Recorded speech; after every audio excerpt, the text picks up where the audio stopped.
The circle is now complete. When I left you, I was but the learner. Now I am the master. Only a master of evil, Darth.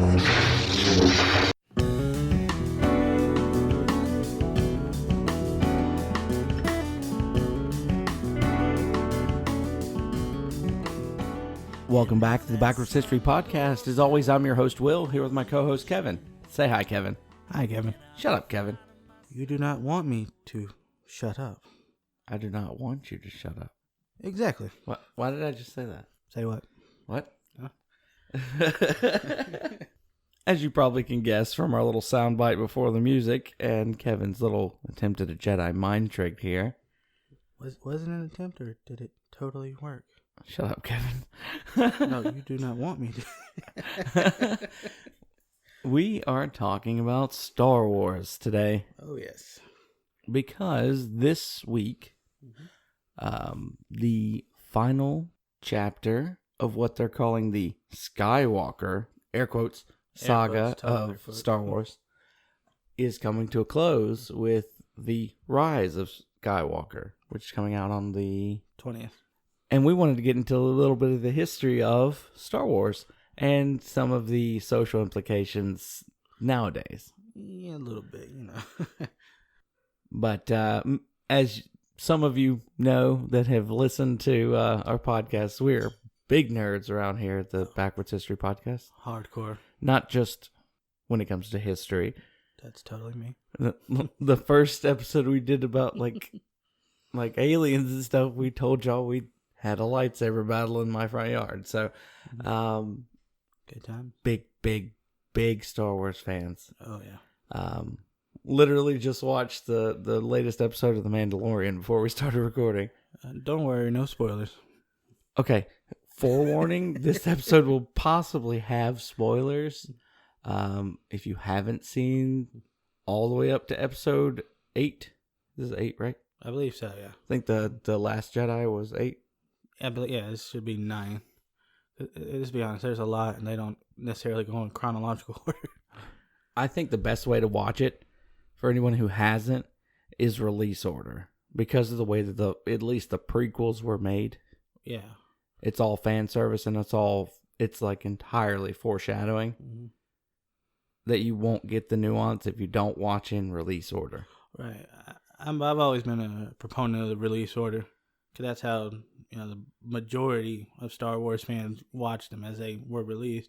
So there's certainly that underlying storyline of, okay, well, now that I've watched this part, they're going to go back and talk about this so I can tie it in and see what's going on. I think our age group was the last ones who got to see the movies in their original entirety before they started doing all of the effects, even changing the originals. Right.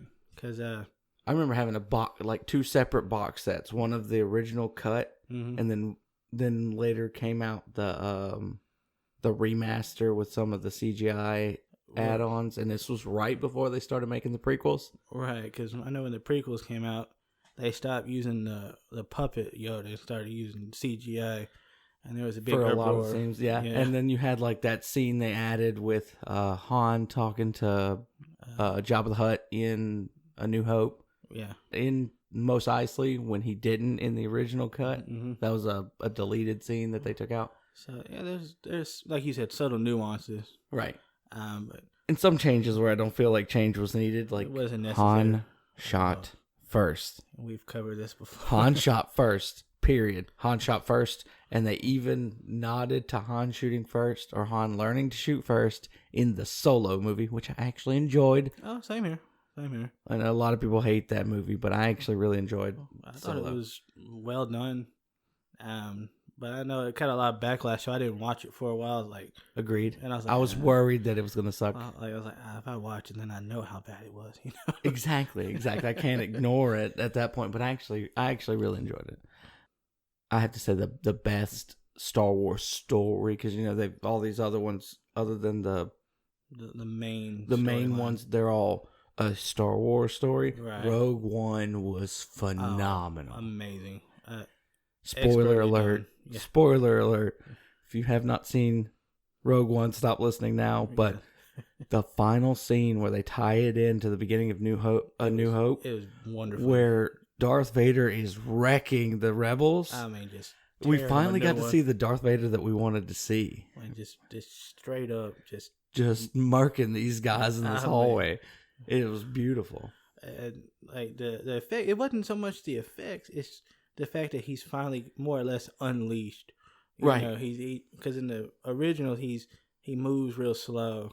It's very much fencing, almost Right. fighting, standard sword fighting. But then you see Anakin growing up Mhm. in the prequels, Right. doing all kinds of crazy Like, very- sword play, Very agile. Very and then you never see that again. right. He's very robotic like movements, and then And if you haven't seen it, someone has done a redo Mhm. of the Obi-Wan Darth Vader fight from A New Hope, really, where they've redone the entire fight scene, Mhm.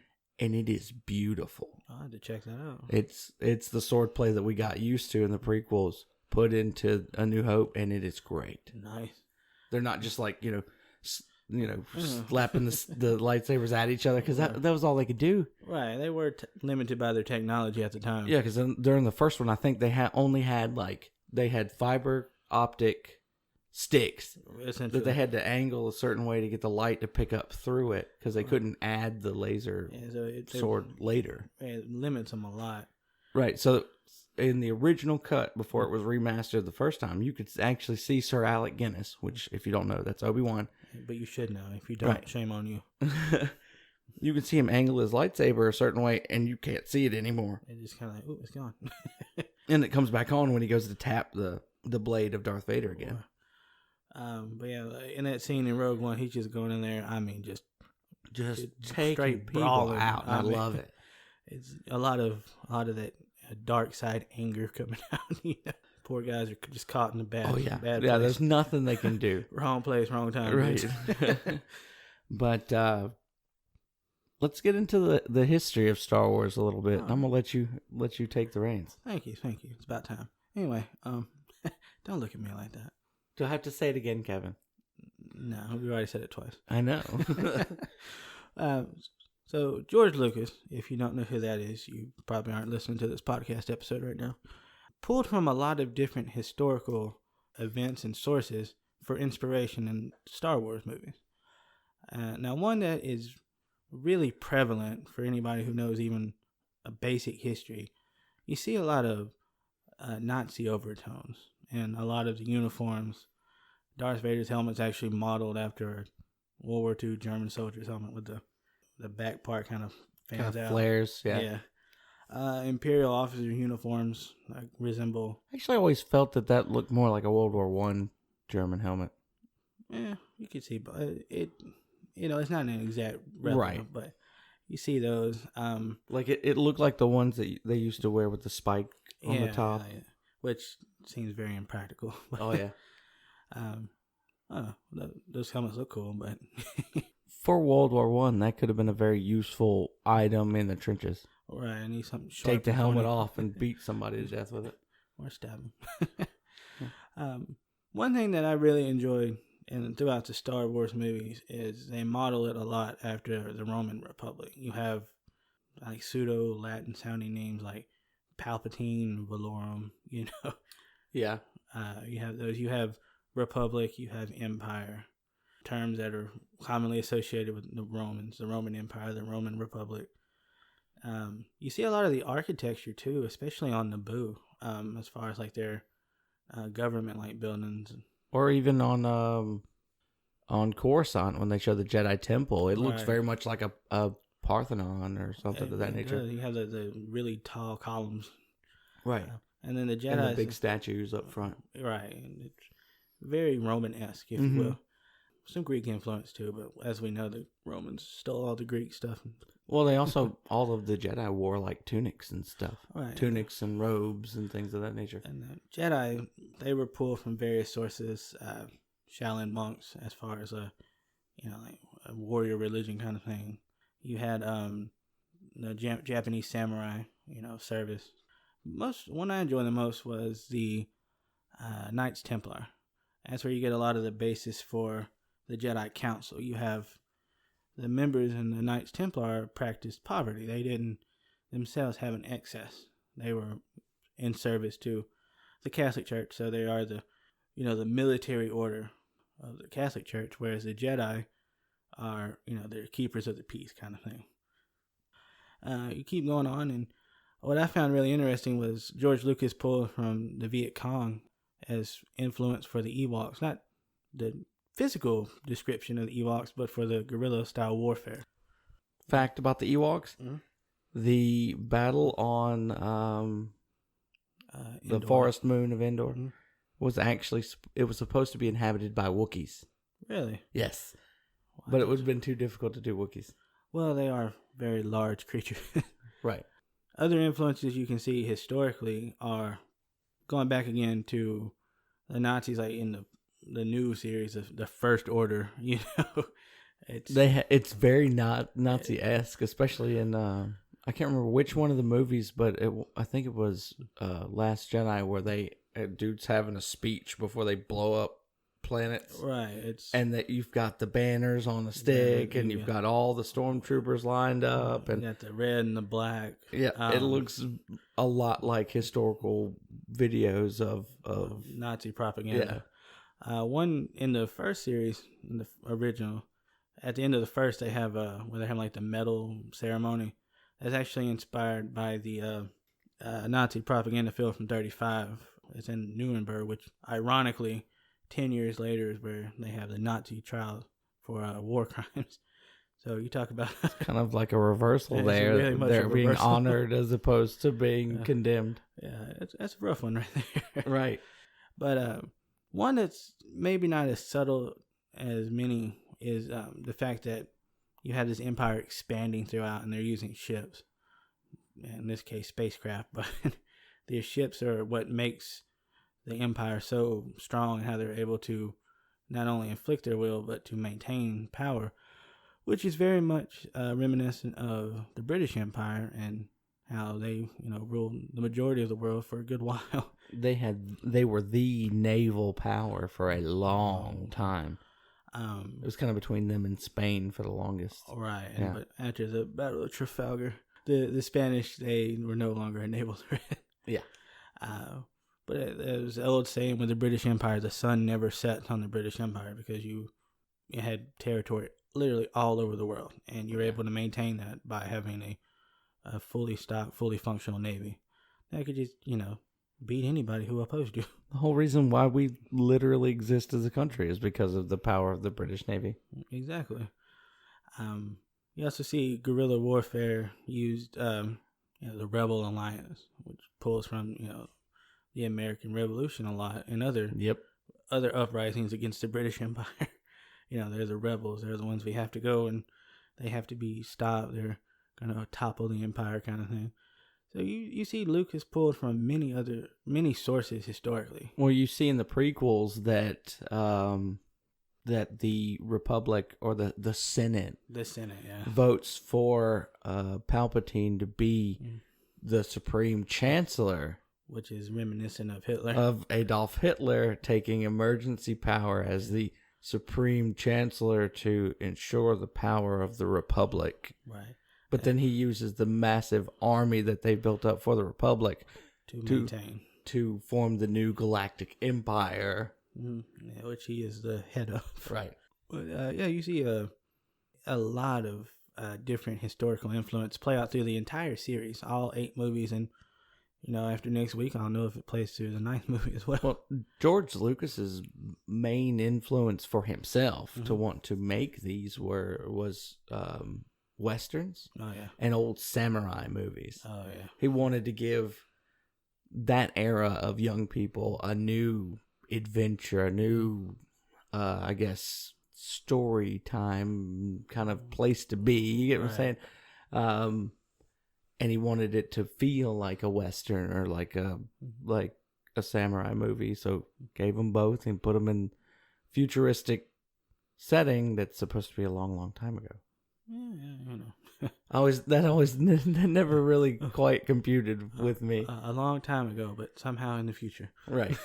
One of the ones that best portrays a a futuristic Western, in my opinion, is The Mandalorian. The Mandalorian has been fantastic. Oh, yeah. And it's supposed to be modeled after like the man with no name. Oh yeah, That type Western. I do enjoy it. It gives you some of the Quentin Tarantino feels with like the music and Right. how it does like the intro with it's very old school Western. Jon Favreau should be put in charge of all Star Wars from now on, because this is phenomenal, and I hope they don't screw it up. Yes. Congratulations. Right. You have the job for life. we support you. You have our blessing. But yeah, like we've been saying, new movie comes out December 20th. I know I'm very excited to see a conclusion to an amazing story that's been told through multiple decades, generations. I'm kind of scared of it. Well, I'm always worried, but I try to remain optimistic. I'm kind of scared of it. What fears do you have? This last one, The Last Jedi, it had was so much awful. potential. It was awful It was. I mean, but it had in much so many different potential. aspects. Like, It had great potential, I mean, but you spend the whole first movie that they made in years, years. trying to find Luke Skywalker. You've had this lightsaber call to the new main character, and then you open The Last Jedi, and Luke Skywalker is holding this lightsaber. He just tosses it over his shoulder like it's nothing, and then he acts weird for the longest time, and then Luke spent the whole last movie of the original trilogy believing that there was still good in his father, dude that had been evil For a long since time. the day he was literally since the day he was born, because that was the day that he turned to the dark side completely, right? Right, Darth Vader. Right. And he believed there was still good in him and wanted to bring him back. But, this kid's showing signs of being, towards the dark side. He needs to die right now. Right, like You just, completely crapped on the whole Luke Skywalker character right then and there. you did an amazing 180 as far Right. as characters go. And on top of that, all of a sudden Rey has, powers that are far beyond what anyone has, and she's had no formal training. Luke couldn't even pick his X-wing up out of the swamp on Dagobah after training with Yoda for a while, and Right. Yoda was the dude, He's right? yeah. And old girl can do whatever she wants, it seems, and I'm not okay with that. They're with this great power, you never had any training or any discipline. Give to me a obtain good it. reason. Right.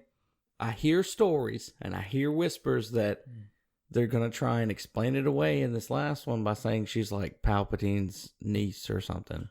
I've always wanted it to be tied more to a Qui-Gon Jinn thing, Well, I kind of want her to be Ben, or is it Ben Solo? Yeah. That's Kylo's name, Yeah. right? I wanted her to be Ben's sister. Well, that's one way, but how would her parents not recognize her? Well, they kind of nodded to it though, A little bit. because Han all of a sudden just says, "Oh, well, you can have the Falcon," and then or he doesn't say that. He pretty much invites her on. she knows how to fly it, all this other junk, and she's got a real close relationship with Leia, Carrie Fisher's character, Right. and stuff like that. And Kylo and her have this connection It's over time and space. I mean, it feels like there's some family connection there, because the only other time we saw connections like that was between Vader and Luke, right. when he was calling to him through space, Right. it is your destiny, whatever, You will join the dark side. Right, but it was doing it from across space, and that long was way off.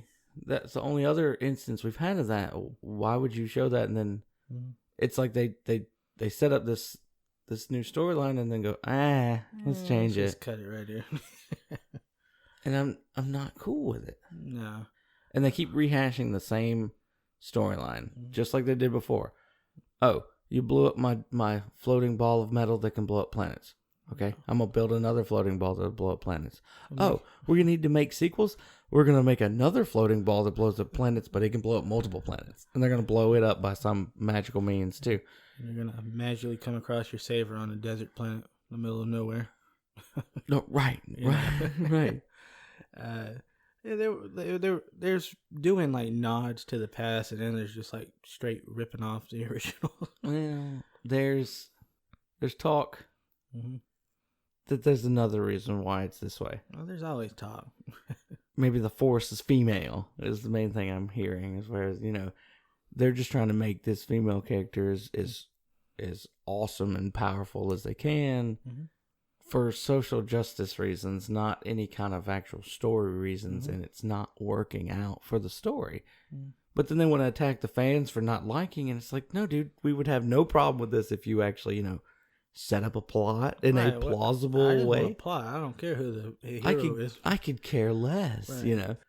There's one character that I feel is completely useless. Mm-hmm. It's the Asian chick. Oh yeah, she was introduced in the Last Jedi. Yeah, and she's been just a completely useless character for the sake of having another female lead. I mean, her position in the movie, it doesn't seem to have a purpose. And they made Finn a bumbling idiot because he's another man, but he's a man of color, so he's got to be a lead guy. But then they made him a bumbling idiot around these women who are all just awesome. But he's a bumbling idiot, but he's supposed to be like a former stormtrooper, so dude should have some tactical training. Right. I mean, he probably can't shoot worth a crap because he's a stormtrooper. Yeah, if stormtrooper history is any indicator, it's probably not that great. Right. So I don't know how to feel about this, and I feel like they're going to ruin this Skywalker storyline. Right. And like I said, I don't have any trouble with strong female-led movies. There have been really, really good ones over the years. But you have to have a story to go with this great character. You can't just have a good character and we're just kind of bumbling around. In the We're just going to toss you a story. You're going to eat it and you're going to like it. And if you have a problem with it, we're going to come at your character and not, take any responsibility for ruining something that's been building for over 30 years. It's a long time coming, kind of. So, yeah. I'm just not a fan of pandering for the sake of pandering. Exactly. If you want to give a strong female lead, you want to give a lot of people of color, POCs, as people want to call it, I don't care. I could care less about sex or race or any of that. Right. Give me a story that makes sense. A poorly written movie is a poorly written movie. I care less who the lead is. Right. If you don't have a good story, you can have the greatest actors in the world, and it's not going to make a difference. Exactly. Especially for people who sit and dissect movies scene by scene. Especially movies that have been around since or a story or at this point universe. this is a whole universe built around this that started in 1977. Yeah. It's a long time coming. You can't just poop out a story and expect everybody to say it smells like roses. Exactly.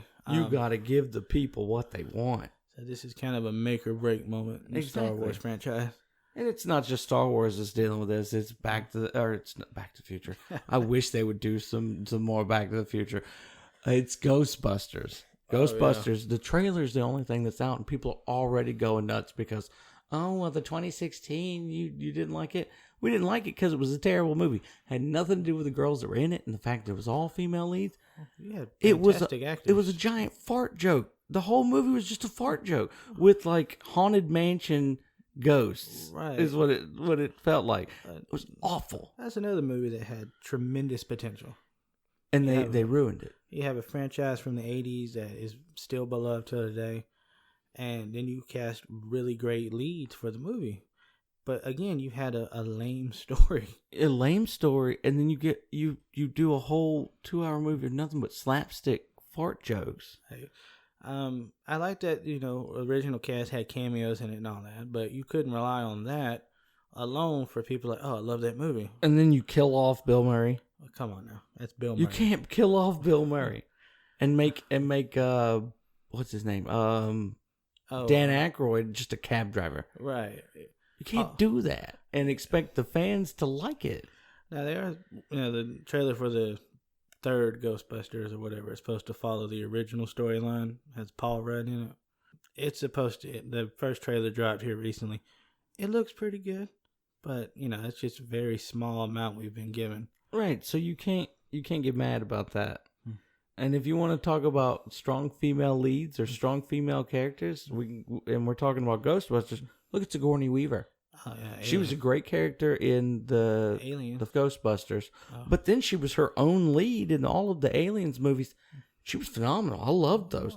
Strong female leads have been a thing for a long time, and when you do it right and you give somebody a story they can actually hook onto, you don't just give them crap and expect them to love it just because. Oh, whammon. I'm throwing out all of the buzzwords. Oh, Lord. You give them something good, they're going to love it. Gail Gadot. Gadot. Was that, what's how? Just call her Wonder Woman? The Wonder Woman movie. Phenomenal. I loved it. I mean, it was perfect. I loved it. Didn't hurt that she's extremely attractive, but she wasn't it wasn't overly sexualized, Right. which is what people get upset about when it's a female lead. It was not at all. No. And she was awesome. Right. And then they got the next one coming out, Wonder Woman of 1984.